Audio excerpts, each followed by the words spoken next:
كفو كفو كفو كفو ما نحترم غير الكفو وابن الكفو حنا بدو من خاب نلعن والده جينا جدو تدرون معنا تهجدوا معناتها نقطع اللسان ننزل ونقطع يده جينا جدو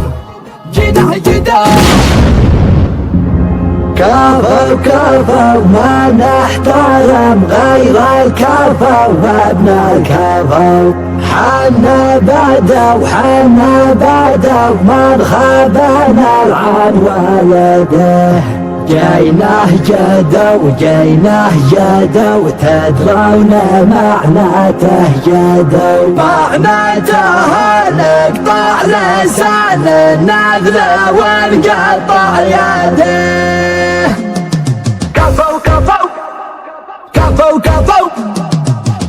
كفو ما نحترم غير الكفو وابن الكفو حنا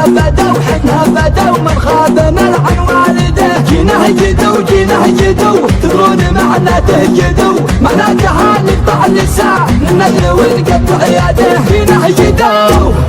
جينا جدو تدرون معنا تهجدوا معناتها نقطع اللسان ننزل ونقطع يده يا بنانا خوا عيال ابليس ونحدى الابو والكف ولكني ولا انسينا كلها وعيالنا تضحك بوجه الطيبه من قبل الحبل وصلنا نضربهم يا سلم ونتزبن في الوجه هد وعصابي احس اني من الدنيا بطير كل ما جاتني هواجس يجي راسي جنان وانت يا اللي ما تظل طرحتي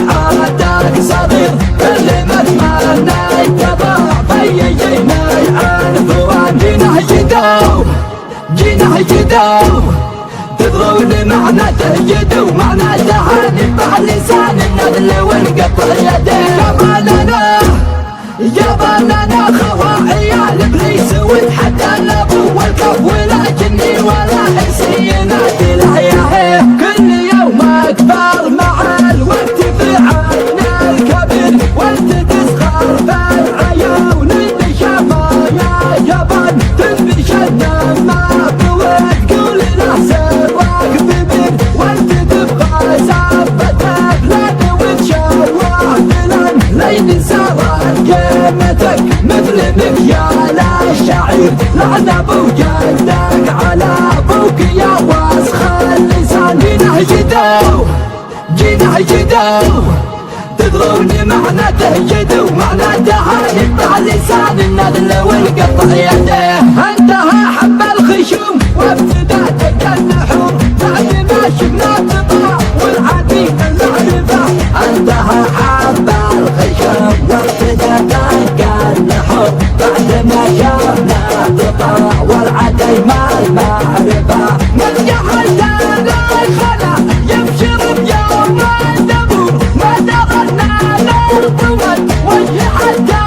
نحرفه لا تهور يا ولد لا تلف ولا تدور اسأل اجدادك ترانا حماة الطرفه رمينا بالراس والباتره وسط الصدور وفي زمان السيف لا رسعان النهذبه مننا اول قبيله تصرف بالظهر وعدنا كل التقام يلوي كون طايفه جينا جدو